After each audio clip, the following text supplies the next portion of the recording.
Good day, ladies and gentlemen, and welcome to the RTX fourth quarter 2024 earnings conference call. My name is Latif, and I will be your operator for today. As a reminder, this conference is being recorded for replay purposes. On the call today are Chris Calio, President and Chief Executive Officer, Neil Mitchell, Chief Financial Officer, and Nathan Ware, Vice President of Investor Relations. This call is being webcast live on the internet, and there is a presentation available for download from RTX website at www.rtx.com. Please note, except where otherwise noted, the company will speak to results from continuing operations, excluding acquisition accounting adjustments and net non-recurring and/or significant items, often referred to by management as other significant items. The company also reminds listeners that the earnings and cash flow expectations and any other forward-looking statements provided in this call are subject to risk and uncertainties. RTX SEC filings, including its forms 8K, 10Q, and 10K, provide details on important factors that could cause actual results to differ materially from those anticipated in the forward-looking statements. Once the call becomes open for questions, we ask that you limit your first round to one question per caller to give everyone the opportunity to participate. To ask a question, you will need to press star 11 on your telephone. You may ask further questions by reinserting yourself into the queue as time permits. With that, I will turn the call over to Mr. Calio. Thank you. Good morning, everyone. As you saw in our press release, our fourth quarter adjusted sales, EPS, and free cash flow capped off a year of very strong performance for RTX. In 2024, we delivered $80.8 billion in adjusted sales, up 11% organically, driven by 14% growth in commercial OE, 13% growth in commercial aftermarket, and 9% organic growth in defense sales. Adjusted EPS was up 13% year over year to $5.73. We delivered 90 basis points of consolidated segment margin expansion, with contributions from all three business segments, and $4.5 billion in free cash flow. Customer demand for our technologies and solutions remains robust, and we ended the year with a backlog of $218 billion, up 11% year over year, including $125 billion of commercial backlog and a record $93 billion of defense backlog. On the defense side, Raytheon's backlog continues its favorable mix shift and is now 44% international, up 8 points year over year. We'll walk through the fourth quarter details in a few minutes, but I know everyone is interested in 2025. So let me first share a few comments on that front. A favorable demand environment and the strength of our advanced products across commercial aerospace and defense position us for sustained growth in 2025 and beyond. On the commercial side, passenger air travel remains robust, and IATA estimates that global RPKs will grow approximately 8% this year. Commercial airframer backlogs also remain at record levels. We have significant content on the fastest-growing platforms. On the defense side of the business, there continues to be tremendous need for our products, such as Patriot, NASAMS, F-135, GEM-T, F-117, and Coyote, all critical equipment being used around the world. We also expect continued strength in international demand for many of these products, with key partners and allies in NATO and the Indo-Pacific committed to increasing defense spending. And as everyone knows, it's pretty dynamic right now on the macroeconomic front, but RTX is positioned to perform in any environment. Over the last several years, we've continued to qualify new and second sources in our supply chain, and we've made substantial investments in capacity expansion and modernization of our infrastructure in the United States. And we have strong partnerships around the world that support production and deliver services within the markets that we serve. All of these factors support another year of positive momentum for RTX, and we expect full year 2025 adjusted sales to be between $83 and $84 billion, which translates to organic growth of between 4% and 6% year over year. For segment profit, we expect 10 to 13% growth, resulting in continued segment margin expansion, with all three businesses again contributing to the year-over-year growth. From an EPS perspective, we expect adjusted EPS of between $6 and $6.15, up 5 to 7% year over year. And for free cash flow, we expect between $7 and $7.5 billion for the year. This growth supports capital returns to our shareowners, with over $33 billion returned already since the merger, including $3.7 billion in 2024. Today, we have clear line of sight to deliver towards the high end of our $36 to $37 billion capital return commitment by the end of this year. We are committed to continuing our strong capital deployment strategy as we move forward. Our performance will continue to be underpinned by the strategic priorities we've been discussing the last few quarters, executing on our commitments, innovating for future growth, and leveraging our breadth and scale. Let's move to slide 4, and I'll provide an update on each of these priorities. First, executing on our commitments. On the GTF fleet management plan, our outlook remains consistent with our prior comments.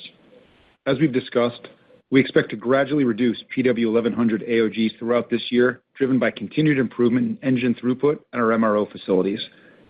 Last year, MRO output was up 30%, with a significant increase in forging production, and this year we expect MRO output to grow above 30%.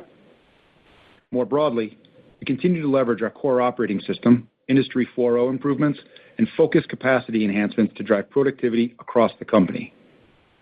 Last year, enabled by core, we continued to improve productivity across the company, growing sales 11% organically, with less than a 2% increase in headcount across RTX.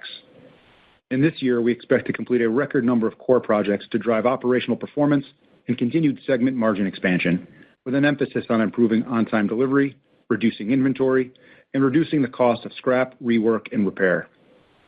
Additionally, we completed our goal of connecting 40 of our top factories to our proprietary data analytics platform. We continue to harness this value to drive company-wide productivity improvements through equipment efficiency, better quality, and enhanced product flow visibility. For example, last year we saw a 50% improvement in on-time delivery for Raytheon circuit card assembly production line. We also saw a 50% increase in equipment utilization in pilot cells at Pratt's Module Center for the F-135. This year, we plan to double the number of product families leveraging this digital infrastructure, which will allow us to expand our use of data and AI in our aftermarket operations and product development. Next, let's talk innovating for future growth. In 2024, we spent over $7.5 billion in company and customer-funded research and development to advance technologies that address the immediate and emerging needs of our customers. With our ability to rapidly bring new technology to production and meet rigorous customer requirements, we are uniquely positioned to deliver capabilities at scale. For example, Raytheon's upgraded Coyote effector recently demonstrated enhanced capabilities against complex drone targets. Designed, produced, and fielded in less than 18 months, these enhancements showcase our ability to rapidly integrate software and hardware technology into products. And as you may have seen, the Army highlighted the effectiveness of this upgrade with over 170 threats intercepted in recent conflicts. We're leveraging the same rapid development cycle across the company, including on multiple classified programs, to meet our customers' urgent need to field improved capabilities. And we continue to make good progress on the GTF Advantage at Pratt, with the completion of all engine testing requirements, including a test schedule with more than double the endurance testing of the original program. We're pleased with the results and are on track for engine certification in the first half of this year, with deliveries to follow in the second half. This type of innovation will continue in 2025 as we plan to spend over $7.5 billion again on company and customer-funded R&D to both field new products and develop advanced capabilities that are critical for the next generation of commercial and defense platforms, such as fuel efficiency, resilient networks, directed energy, autonomy, AI, and advanced materials. We're also innovating how we do our work as we continue to implement AI applications across RTX. Last year, we saw benefits in areas including product testing, first article inspections, and RFP responses. For example, using generative AI, Collins' avionics business has seen software testing cycle times improve by 3x while maintaining our same quality standards. We have a plan this year to deploy another 40 use cases. Through our continued initiatives to leverage machine learning and generative technologies, we expect to improve operational speed, cycle times, and capital utilization, while decreasing our dependency on external labor. And lastly, leveraging the breadth and scale of RTX. As part of our broader infrastructure plan to maximize utilization of RTX facilities, Collins is building out 125,000 square feet of production space in Raytheon's Richardson, Texas facility to support new wins, including the multi-billion-dollar award last year for the Survivable Airborne Operations Center program. Through leveraging an existing RTX facility, we've been able to reduce the investment for this capacity expansion by 50%. And as we continue to evaluate our footprint, we've launched a significant number of projects across the company to lean out our manufacturing floor space and increase utilization, all with the goal of reducing our fixed costs and creating additional capacity. Bringing this all together, we feel very good about the momentum we've created heading into 2025 and where our business is positioned. With that, I'll turn it over to Neil and Nathan to take you through more details on the fourth quarter and our 2025 outlook. Neil? Thanks, Chris. I'm on slide 5. As Chris said, we had strong financial performance to finish the year. In the fourth quarter, adjusted sales of $21.6 billion were up 9% and up 11% organically, ahead of our prior expectations, primarily driven by commercial OE at Pratt. By sales channel, growth was led by commercial aftermarket, which was up 15%, and defense, which was up 10% organically. Commercial OE sales grew 10% as higher deliveries at Pratt more than offset the lower narrow-body volume we expected at Collins. Segment operating profit of $2.7 billion was up 29%, with segment operating margin expansion of 180 basis points versus the prior year. Adjusted earnings per share of $1.54 was up 19% from the prior year, driven by segment operating profit growth, which was partially offset by expected higher taxes and lower pension income. On a GAAP basis, EPS from continuing operations was $1.10 and included 30 cents of acquisition accounting adjustments, 5 cents of restructuring, and 9 cents of other non-recurring items. Free cash flow for the quarter was $492 million, bringing the full-year total to $4.5 billion, which included approximately $1.1 billion of powder metal compensation and slightly higher year-end disbursements, including capital expenditures. In total, the full year included approximately $2.6 billion of impacts from powder metal, legal matters, and the Raytheon contract matter that we previously discussed. Also in the fourth quarter, we completed the sale of the Collins hoist and winch business as we continue to prioritize investments in our core. Lastly, we returned $852 million of capital to share owners, primarily through dividends, and we paid down $800 million of debt in the quarter, bringing our total debt paydown for 2024 to $2.5 billion. With that, I'll hand it over to Nathan to take you through the segment results, and then I'll come back and share some additional details on our 2025 outlook. Thanks, Neil. Starting with Collins on slide 6. Sales were $7.5 billion in the quarter, up 8% on both an adjusted and organic basis, driven by strength in defense and commercial aftermarket. By channel, defense sales were up 13%, primarily due to higher volume across multiple programs and platforms. Commercial aftermarket sales were up 12%, driven by a 21% increase in provisioning, an 18% increase in mods and upgrades, and a 9% increase in parts and repair. And as expected, commercial OE sales for the quarter were down 6% versus the prior year, driven primarily by lower narrow-body volume on the 737 MAX. Adjusted operating profit of $1.2 billion was up $172 million versus the prior year. Drop-through on higher commercial aftermarket and defense volume was partially offset by lower commercial OE volume and unfavorable commercial OE mix. For the full year, Collins generated $28.3 billion of adjusted sales and $4.5 billion of adjusted operating profit, resulting in 100 basis points of year-over-year margin expansion. Shifting to Pratt Whitney on slide 7, sales of $7.6 billion were up 18% on both an adjusted and organic basis, with sales growth across all 3 channels. Commercial OE sales were up 31% in the quarter, primarily driven by increased deliveries and favorable mix in large commercial engines. Commercial aftermarket sales were up 17% in the quarter, driven by higher volume in large commercial engines, primarily GTF and Pratt Canada. In military engines, sales were up 8%, driven by higher volume across F-135 production, the F-135 engine core upgrade program, and F-135 sustainment. This was partially offset by lower sustainment volume across other legacy platforms, primarily the F-100 and F-117. Adjusted operating profit of $717 million was up $312 million versus the prior year, driven by favorable OE volume and mix in large commercial engines, favorable mix in Pratt Canada aftermarket, and drop-through on higher commercial aftermarket and military volume.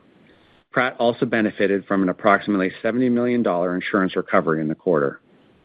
Also in the quarter, Pratt booked $8.9 billion of awards, including $1.4 billion for F-135 sustainment. For the full year, Pratt Whitney generated $28.1 billion of adjusted sales and $2.3 billion of adjusted operating profit, resulting in 100 basis points of year-over-year margin expansion. In addition, GTF engine shipments in 2024 were up 14% on a year-over-year basis. Now turning to Raytheon on slide 8. Sales of $7.2 billion in the quarter were up 4% on an adjusted basis and 10% organically. The sales growth was driven by higher volume on land and air defense systems, including Global Patriot, NASAMS, and counter-UAS programs, as well as 5 points from higher volume associated with the restart of contracts with a Middle East customer. This growth was partially offset by the impact from the cybersecurity divestiture and lower volume on air and space defense systems. Adjusted operating profit of $728 million was up $110 million versus the prior year, driven primarily by drop-through on higher volume, improved net productivity, and favorable mix, partially offset by the impact from the cybersecurity divestiture. Year-over-year, net productivity improved by approximately $50 million in the quarter. Bookings in the quarter were $9.5 billion, resulting in a backlog of $63 billion and a full-year book-to-bill of 1.48. Key awards included $848 million to supply Romania with additional Patriot systems, highlighting the continued demand for air and missile defense solutions. Raytheon also booked $1.9 billion of classified awards, $763 million for Stinger air defense missiles, and $591 million for the next-generation Jammer airborne electronic warfare system. For the full year, Raytheon generated $26.8 billion of adjusted sales and $2.7 billion of adjusted operating profit, resulting in 100 basis points of year-over-year margin expansion. Net productivity at the business was up approximately $160 million on a year-over-year basis in 2024. With that, I'll turn it back over to Neil to provide some more color on our 2025 outlook. Thanks, Nathan. Turning to slide 9, let me talk through the drivers of our 2025 outlook that Chris highlighted. Starting with sales, supported by the demand environment we've discussed, we expect total RTX sales to be between $83 and $84 billion for the year. Within this outlook, we've assumed the Collins Actuation divestiture is completed by the end of the second quarter. Therefore, on an organic basis, this translates to between 4% and 6% top-line growth. Looking at it by channel at the RTX level and adjusting for divestitures, we expect approximately 10% commercial aftermarket growth. On the commercial OE side, sales are expected to be up mid-single digits year-over-year as we align with our customers on delivery requirements, which we see ramping throughout the year, and defense sales are also expected to grow mid-single digits across the company. With respect to EPS, let me take you through the year-over-year walk. Starting at the segment level, at the midpoint of our outlook range, operating profit growth of 12% is expected to drive approximately 66 cents of EPS growth. Included in this segment growth is a headwind of roughly 7 cents associated with the divestitures we completed last year and the expected actuation divestiture this year. And due to the progress we've made on paying down debt from the accelerated share repurchases completed in 2024, we expect a tailwind from lower interest of about 5 cents. Partially offsetting these items is approximately 15 cents from lower FAS/CAS and non-service pension income, driven primarily by the actions we've taken to improve the funded status of our plans, as well as 6 cents from a higher share count. And finally, we also expect a 16-cent headwind from other items, which is primarily comprised of 6 cents of higher corporate expenses as we invest in our digital systems and capabilities, and 5 cents of higher taxes. All of this brings us to our adjusted EPS outlook range of $6 to $6.15 per share. Moving to our cash walk, the first piece of our year-over-year growth comes from segment operating profit and working capital. Combined, this will drive an operational improvement of approximately $2.3 billion.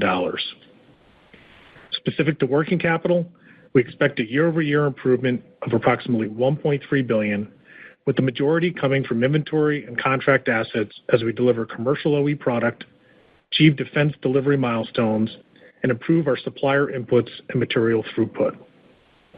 This also includes CapEx, where we expect to invest between 2.5% and $2.7 billion during the year as we continue to expand capacity and accelerate automation efforts to support our long-term organic growth. Next, the one-time legal and contract matters that we paid last year will not repeat in 2025, resulting in a tailwind of approximately $1.5 billion. We also see a headwind of approximately $900 million, primarily driven by the absence of an R&D tax-related benefit in the prior year and higher cash taxes in 2025. Finally, we expect powder metal compensation impacts to be between $1.1 and $1.3 billion, which is up around $100 million year over year at the midpoint. All in, we expect free cash flow to be between $7 and $7.5 billion in 2025. With that, let's turn to slide 10, and I'll provide some details for the segment outlooks. Starting with Collins, we expect full-year sales to be up low single digits on an adjusted basis and up mid-single digits organically. As I already noted, this outlook assumes the completion of the sale of the actuation business around mid-year. Adjusting for this divestiture, we anticipate commercial aftermarket to be up high single digits to low double digits, driven by growth in passenger air travel and mods and upgrades volume. Commercial OE sales are expected to be up mid-single digits as increased volume on multiple platforms is partially offset by impacts from the expected timing of our customers' production ramps. And defense is expected to be up low single digits on top of the 9% growth we saw in 2024.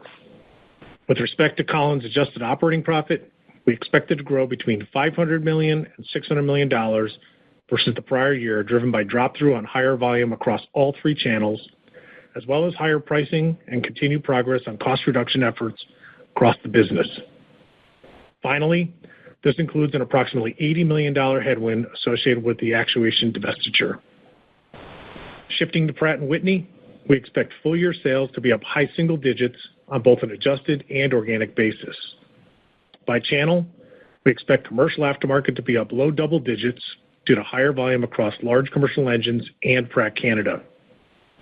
Commercial OE is expected to be up mid-single digits with another year of similar large commercial engine unit delivery growth, partially offset by mixed headwinds. And military sales are expected to be up mid-single digits, driven by sustainment activity across the F-135 and F-100 platforms and the F-135 engine core upgrade program. For Pratt's adjusted operating profit, we expect growth of between $325 and $400 million versus the prior year, driven primarily by drop-through on commercial aftermarket and military growth. This will be partially offset by increased commercial OE deliveries and mix within that channel. And at Raytheon, we expect sales to grow mid-single digits organically as double-digit growth in land and air defense systems is partially offset by lower development volume. Raytheon's adjusted operating profit is expected to be up between $150 and $225 million versus the prior year, driven by drop-through on higher volume, favorable contract mix, and improved net productivity. Also keep in mind there is an approximately $35 million headwind associated with the sale of the cybersecurity business in the first quarter of last year. In addition, we've included an outlook for some of the below-the-line items in the appendix of our webcast. All in, 2025 is expected to be another strong year of performance for RTX. A lot has changed since we issued the original 2025 targets several years ago. And while there have been some updates, the fundamental value drivers of the company and cash generation potential have not changed. Okay, with that, I'll turn it back over to Chris. Okay, thanks, Neil. I'm on slide 11. As I said up front, I'm pleased with how we ended 2024 and the momentum we have heading into 2025. The growth we've achieved over the last few years has been remarkable, and we continue to make the right investments to advance our market-leading technologies and capabilities well into the future. Looking ahead, we are a focused, technology-driven aerospace and defense company that is aligned with strong macroeconomic growth drivers and well-positioned on the right industry growth platforms. Combined with technology synergies across our products and a strong balance sheet that enables us to innovate at scale, I'm confident we can drive sustainable growth in sales, margin, and cash flow generation, resulting in significant long-term returns to shareowners. Okay, with that, let's open it up for questions. In the interest of time and to allow for broader participation, you are asked to limit yourself to one question. To ask a question, you will need to press star 11 on your telephone. Our first question comes from the line of Miles Walton of Wolfe Research. Your question, please, Miles. Thanks. Good morning. Maybe, Chris, on powder metal and the GTF, there wasn't a lot of discussion, so I'm taking that as good news that you're still on track, still on plan. And maybe just to put a point to it, it looks like your cash expectation for spend in 25 is the same. Are we still on track for an $800 to $1 billion step down in 2026? Yeah, thanks, Miles. Good morning. Let me go through the main components here. As I said up front, the outlook remains consistent, and the underlying technical and inspection assumptions all remain intact, so good news. AOGs have been stable. Now, look, I've said this before, MRO output is the key enabler. We saw some very good progress last year. PW1100 output was up 30% last year, so very good progress in terms of material flow and in-shop performance. But we need to continue to ramp output to bend the curve here as we work our way through 2025. And we talked about a plan here of above 30% growth in 2025, and that's going to be critical. Now, the supply chain is going to be instrumental in helping us get there, and we've continued to see improvement there. Structural castings were up 12% year over year. Isothermal forgings output was up significantly, and of course, that's important as we incorporate full-life powder metal parts into MRO. As you know, it's already going into new engine deliveries. So again, there are a lot of puts and takes, as you might imagine, as we're going through this process, and our 100% focus, again, is on bending the AOG curve to make sure that we get the assets back into our customers' hands as quickly as possible. And Miles, on the cash side, I think if you think back over the last couple of years, we started out with a placeholder of $500 million. We were able to defer that. Last year in 24, we ended at about $1.1 billion, so a little ahead of where we had estimated. And as you can see from today's comments, we see between 1.1 and 1.3 billion for 25. We're going to continue to work with our customers to manage the timing of those cash flows. And right now, I'd say we have the residual amount parked in 2026. Could that, go out a little bit further? Perhaps. We want to make sure we manage the cash carefully on this program. We're happy with where we are with the customer agreements that we have in place right now. With the vast majority of the AOGs are under a customer support agreement already. So we feel good about the profile that we've laid out so far. All right. Thank you. You're welcome. Thank you. Our next question comes from the line of Peter Arment of Baird. Your line is open, Peter. Yeah. Good morning, Chris, Neil, Nathan. Nice results. Morning. Hey, Chris, on the new administration, new spending priorities, how are you thinking, with how Raytheon's aligned in terms of any replenishing stockpiles and how you see kind of that playing out for you? You got a huge international mix. I think you mentioned 44%, and just how you see kind of the uplift that's coming from the international side, along with opportunities you're seeing on the replenishment side with the new administration. Thanks. Yeah. Thanks, Peter. Good question. Well, and you sort of led with it up front, right? The demand for our products continues to be really strong, right? Raytheon, a $63 billion backlog, 1.48 book-to-bill. As I said in my comments up front, you've got 30-plus systems in operation in conflicts today, defending the U.S. and our allies very, very effectively. In the U.S., it's about replenishment, as you referenced. As you move, across the world, Europe, this is about integrated air and missile defense, continuing to replenish effectors, GEM-T, AMRAAM, and the like.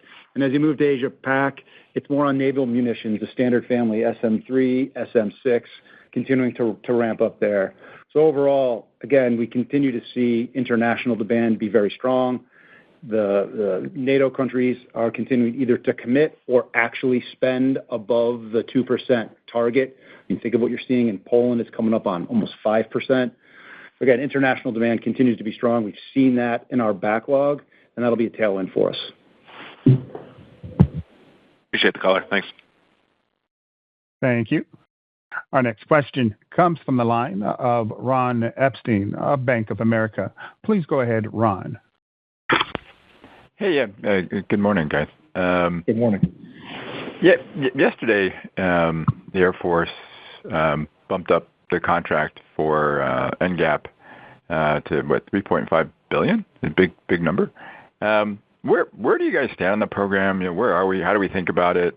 Kind of what's going on with that next generation engine?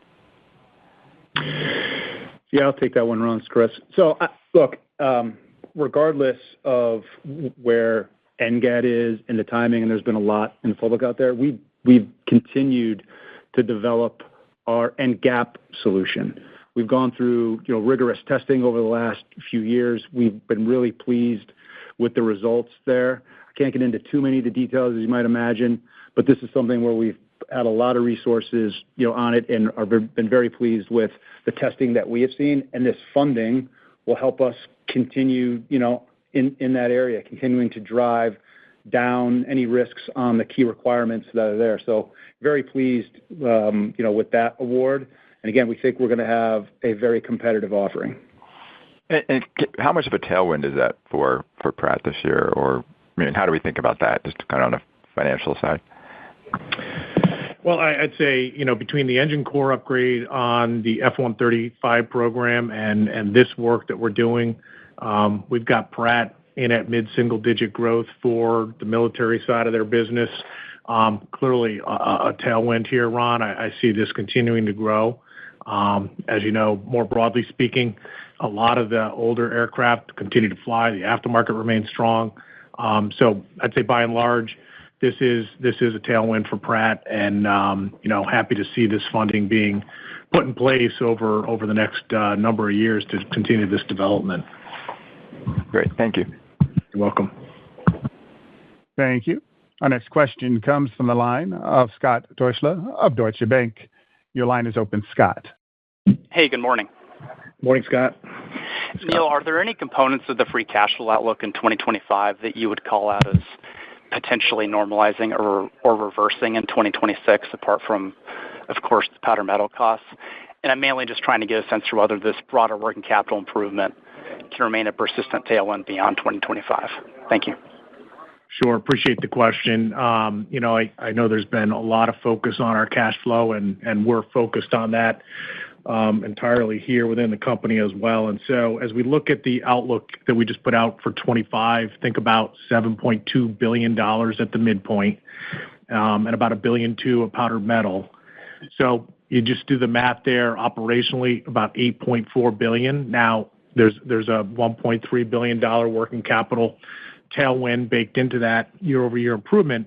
But as you can see from the level of inventory we have and the level of contract assets, we think we've got additional runway to continue to improve working capital turns as we move beyond 2025. So we have a lot of work to do here in 2025 already, but we're very confident. We've been focused on this for a couple of years. Didn't get there last year, but I think we're well stocked to support the ramps of our customers in that regard.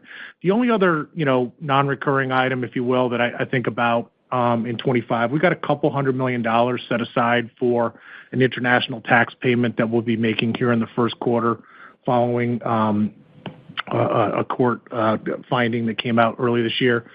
And there's always a couple of puts and takes, but by and large, I'd say, that $8.5 billion range is fairly strong operational baseline. Great. And Chris, just to clarify, has Boeing restarted issuing purchase orders for 737 MAX avionics equipment yet?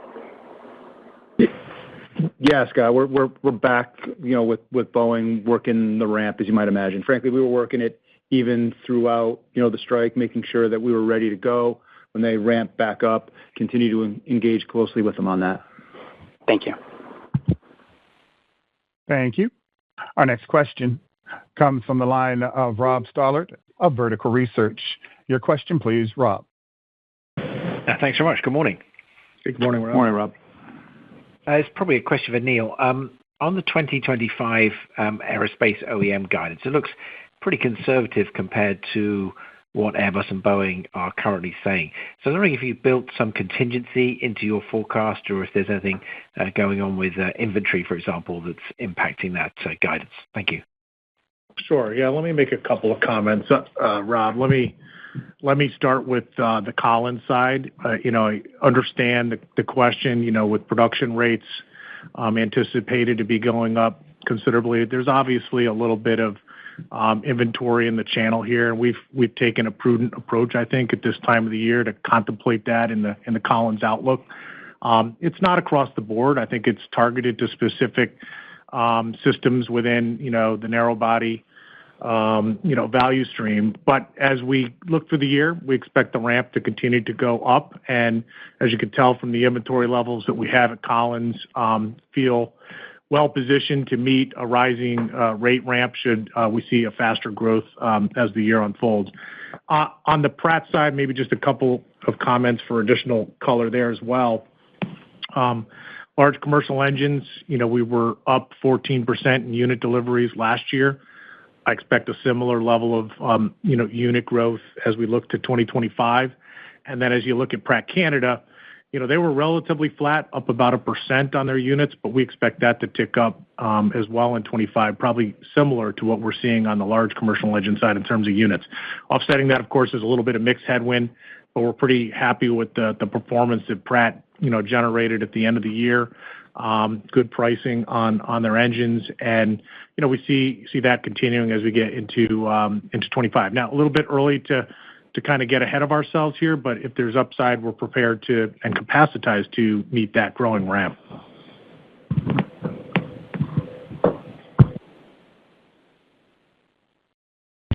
Our next question of Jefferies. Your question, please, Sheila. Good morning, guys, and thank you. Good morning.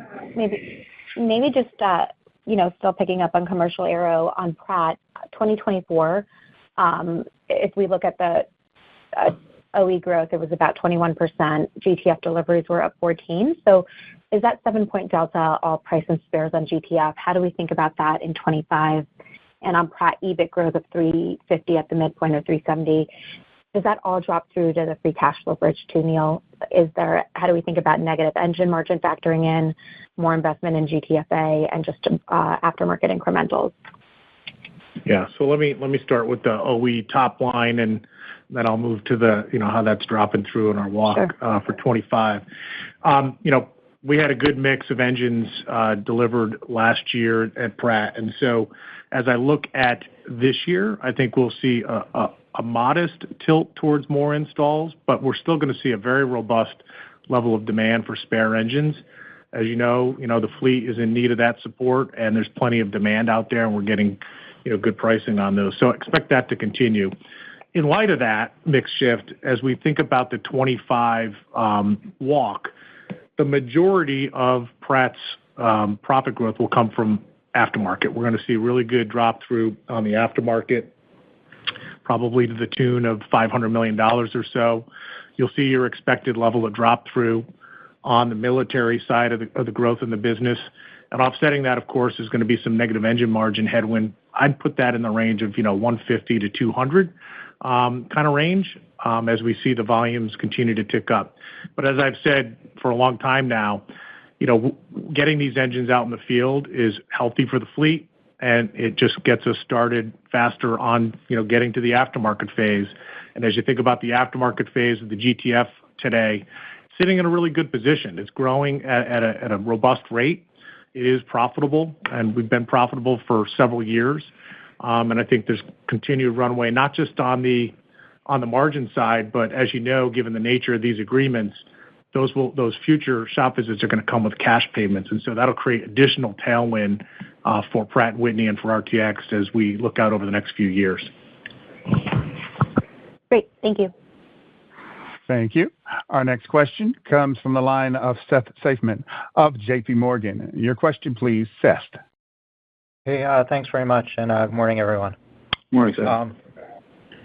Maybe a question and maybe a tag on a quick clarification at the end. On the question, The age of the fleet is obviously supporting growth in the aftermarket at Collins. When you think about growth from here, how do you think about production and deliveries back about 5 or 6 years ago as we headed into the COVID period, the number of planes that are coming off warranty and how that's going to affect aftermarket growth at Collins? And then just quickly, if you could talk about the number of large engine deliveries you expect at Pratt this year. Yeah. Good morning, Seth. Let me start maybe on just the installed base kind of comment. We've been talking a bit about, we were at obviously lows of deliveries back in the 2020, 2021 time period, with each year thereafter growing. And, as Collins delivers new products, they're under warranty for a period of time. So you can expect that each year that rolls off a warranty is larger than the year that preceded it, at least for the last several years. So I expect that to continue to provide some tailwind to the Pratt installed base. Think about it. They've got $160 billion installed base out there, and so it's going to begin generating even greater volumes of aftermarket going forward. So, that's how I think about the aftermarket there. And just to follow up, Pratt is similarly situated. There were about 800 V2500 shop visits in 2024. And we see about the same exact number as we look at 25. So continued robust demand, retirements are very low, and we expect that to continue as well for the next several years at least. And in addition, we're getting good content on those shop visits because, 20% of those engines haven't seen their first shop visit yet, and only 55% have seen one. So we've got plenty of tailwind in the installed base of both of those businesses, looking over the next 5 years. Great. And then on the deliveries? Yeah. So, just to clarify here, we had about 14% growth in the units delivered of large commercial engines in 24. We expect about the same growth in 25. Great. Thank you very much. Yeah, thank you. Thank you. Our next question comes from the line of Jason Gursky of Citi Research. Your question, please, Jason. Yep. Thank you. Good morning, everybody. Hey, Jason. Chris, I was wondering if you could spend a few minutes talking about your top 3 or 4 priorities for the year. I suspect some of that will be productivity, so I'm just kind of curious to get an update on productivity across the company. Maybe where you are relative to where we were pre-pandemic and what it's going to take to get us back to the productivity that you saw then. And then Iron Dome, what does that mean? What kind of opportunity is there for you all if we do really put up an Iron Dome here in the United States? Thanks. Yeah, thanks, Jason. So on the priority front, as you might imagine, with a $218 billion backlog, our number one priority is executing on that backlog and executing on our commitments. And I'll tag on, of course, the GTF, recovery plan there and making sure that we continue to ramp MRO. The demand out there continues to be robust, both defense and commercial. Our customers need our products, and so we've got to just continue to ramp on the Pratt and Collins side. We've got to continue to have a healthy supply chain to make that happen. We have a number of people embedded in our supply chain for that reason. At Raytheon, we've seen this is now the 7th quarter in a row of material receipt growth. So happy about that. We need to continue to ramp on rocket motors. I'd say on some programs, Jason, we're in a healthier position. On others, we're falling behind. But again, this is all about executing on the backlog. Now, a key piece of that, of course, is kind of your second question, which is on productivity. You heard, what I said up front, 11%, sales growth, 2% headcount growth. These are the kinds of initiatives that we need to continue to drive in order to deliver the backlog at the margins that we've committed to.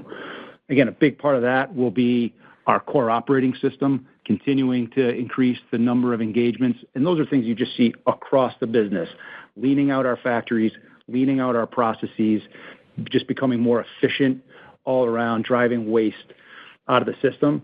And we're also making investments Jason, in automation, in AI, things that will continue to drive productivity without the need to add headcount.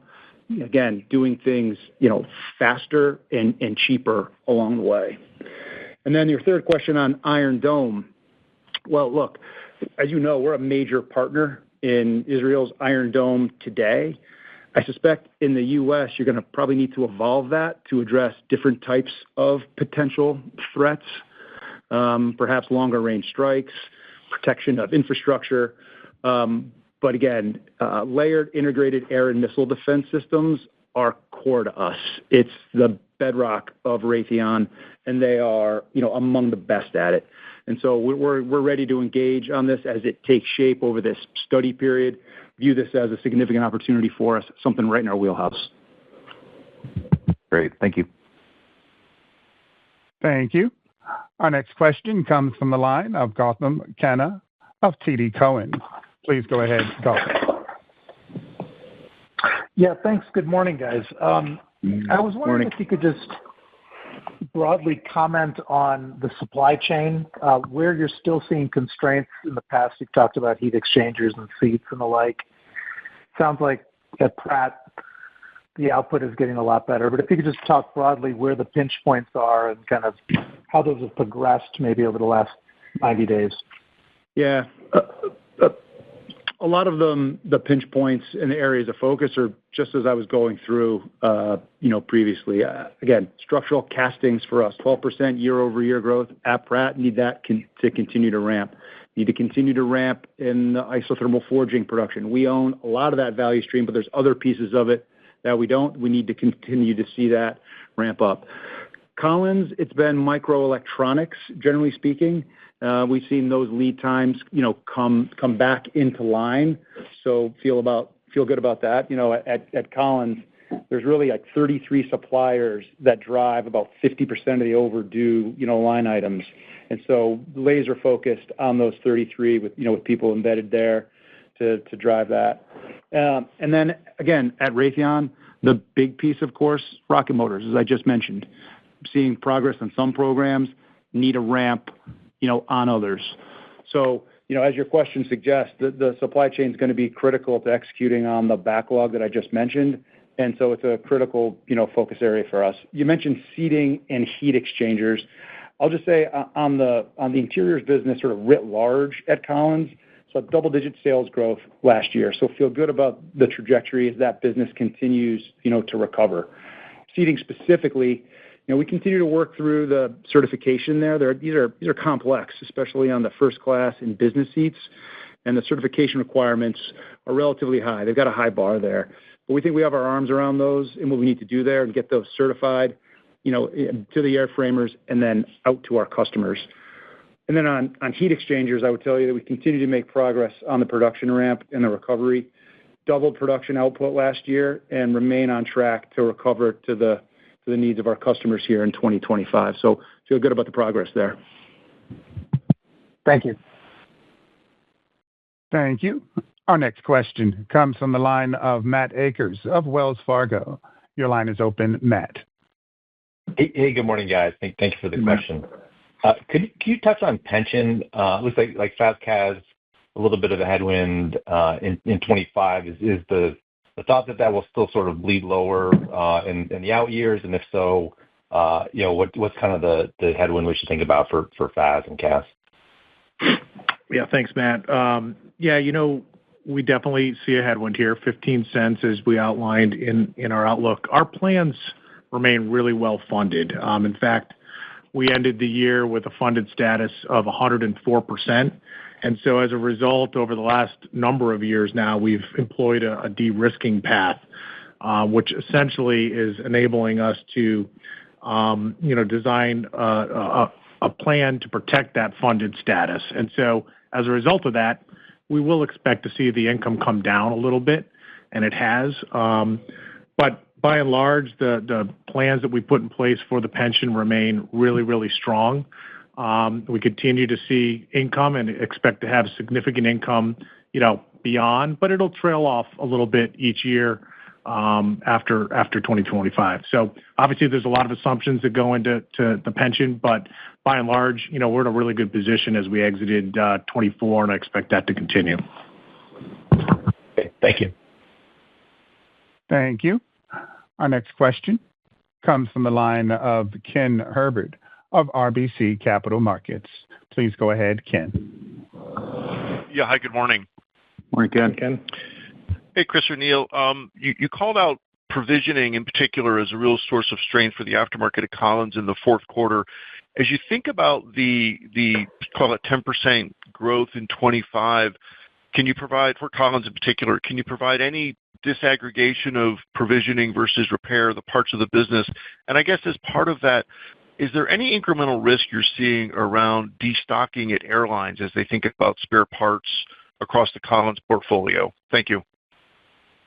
You're welcome, Ken. Let me start with the last part. We haven't really seen any significant destocking. Obviously, the aftermarket growth for the last several years has been tremendous, and I think we're expecting at the RTX level about 10% growth again here in 2025. If you think about the Collins side of the business in particular and break it down a little bit, we still see parts and repair up in the high single digits, maybe a little bit better.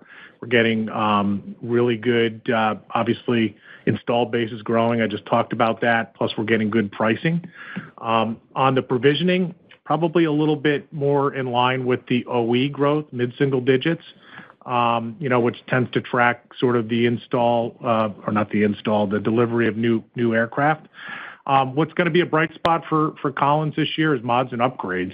That'll be over 10%, coming off a year that was flat. Obviously, that depends on the kinds of upgrades that are required, often regulatorily driven. But, that's another area that's expected to be strong for Collins as we go through 2025. So feel really good about, where we are. And, obviously, going back to that installed base of $160 billion and over at Pratt, it's also very significant. So a lot of tailwind in the aftermarket going forward. Thank you. Our next question comes from the line of David Strauss of Barclays. Your question, please, David. Thanks. Good morning. Hey, David. Two-part question.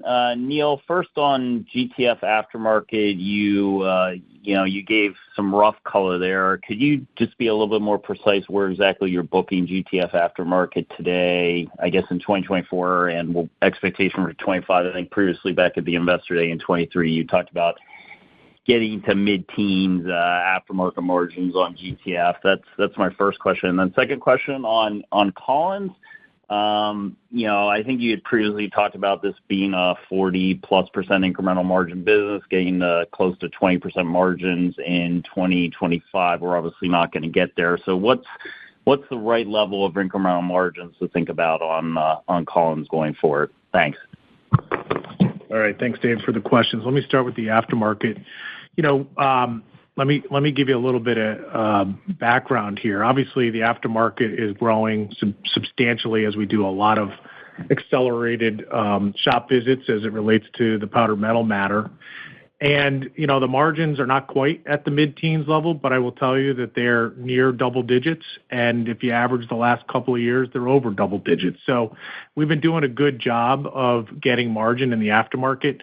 And we've talked about some of the EIS contracts that we have here. And as those continue to age out and burn down and get replaced with newer contracts with the airline customers, we're getting good pricing because the engine's performing really, really well. And so in addition to that, we're putting a lot of, new material and enhancements into the engine to improve its durability.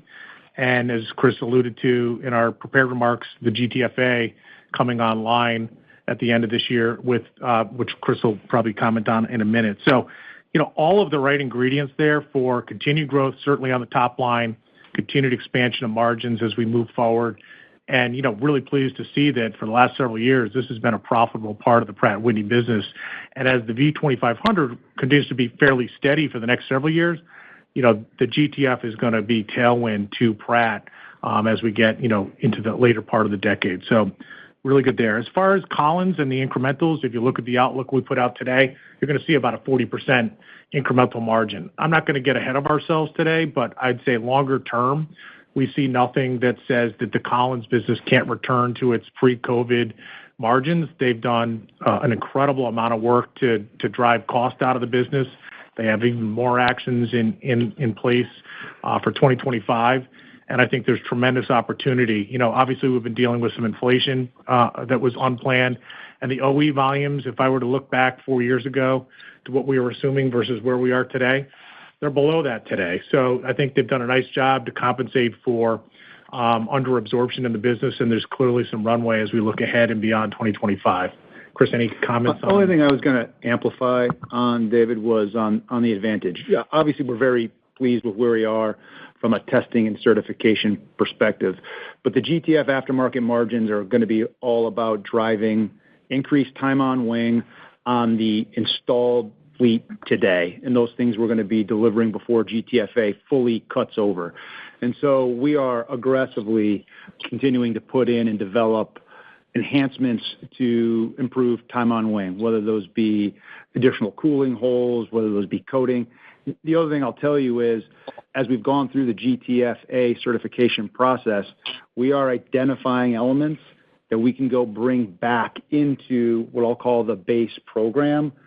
These are things that maybe a few years ago we weren't sure we would be able to port over, but we're feeling today like, that's something we really want to pursue and have an avenue towards.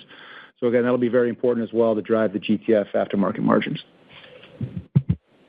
Thanks very much. Thank you. Our next question comes from the line of Noah Poponak of Goldman Sachs. Please go ahead, Noah. Hey, good morning, everyone. Hey, Noah. Hey, Noah. Neil, you just touched on it at Collins, but I wanted to ask if I take a step back and zoom out and look at those 2025 segment margin targets from 2021, and you referenced that a lot has changed, but which of those are still achievable in the medium term and have just had, cost inflation or some other more transitory headwind versus which of those have structurally changed and the old target is just no longer relevant? Excuse me. Listen, I think all of the margin targets we've talked about are achievable in the business in the long term. If you take them one by one, Collins has shown significant margin improvement already. We have another 150 basis points of margin improvement baked into the 25 outlook. And I think with the volume of the aftermarket, the cost reduction focus, and the actions we're taking in the supply chain, they will get there too. It's going to take a little while. Obviously, there's been a number of headwinds that we could not have contemplated back in 2021. I recall when we put these targets out there, we were among the first company talking in the COVID environment publicly. So it was really, unique times. We've also lost over $750 million of sales due to the Russia-Ukraine conflict. So there's been a lot of changes, but I think we've done a lot to overcome them. At Pratt, you saw good margins coming out of the fourth quarter. And again, we think Pratt has the potential to grow its margins to where we thought they'd be today. They're not too far off. The top line has grown faster. And obviously that's been driven by aftermarket and the GTF, which comes with a lighter margin, but still positive, as I just talked about. And then, of course, Raytheon, see no reason why that can't get to margins that are, north of 12.5% as well. So the productivity there at Raytheon continues to improve. We saw good improvement in 24. We're expecting another $100 million in 2025 year over year. So I think all things are on track, but there's been a number of changes, but I think we're doing what we can and controlling what we can control. Yeah, I mean, David, some puts and takes for sure, but I would say that we feel even stronger about the underlying fundamentals of each of the businesses. Inflation was a huge headwind when we put those out in 21, but I would just say our conviction around the fundamentals and margin runway for each of the businesses remains strong. Okay. And Neil, what's your latest assumption for the last year you have a GTF powdered metal cash flow headwind? So as I said a little earlier, we've got the residual amount parked in 2026 right now. We've done a nice job, I think, of managing the profile, the cash flow so far. We're working very closely with our customers, obviously, to support them. But right now, I've got that parked in 2026. Could it linger a bit? I suppose, but I think we're talking about a tailwind when we go from 25 to 26. Okay, thank you. You're welcome. Thank you. Our final question comes from the line of Scott Mikus of Melius Research. Please go ahead, Scott. Good morning. Neil, Chris, I was hoping if you guys could provide some color on the production rates implied in your guidance for the 737, A320, 787, how do they progress for the year? And then also a quick question on Collins. Do you have any update on the certification timing for the new business class seats there? Yeah, thanks for the question. I don't want to get out too far ahead of our customers. You'll hear from them over the coming days, but we are expecting commercial OE growth, as we said, up in the mid-single digits. Our focus, frankly, as I said earlier, is continuing to work with the supply base to make sure that we are all in sync. I want to make sure that they know what they need to deliver and that we're doing everything we can to help them, which is why we've got hundreds of folks there doing that. So, again, you heard Neil say this.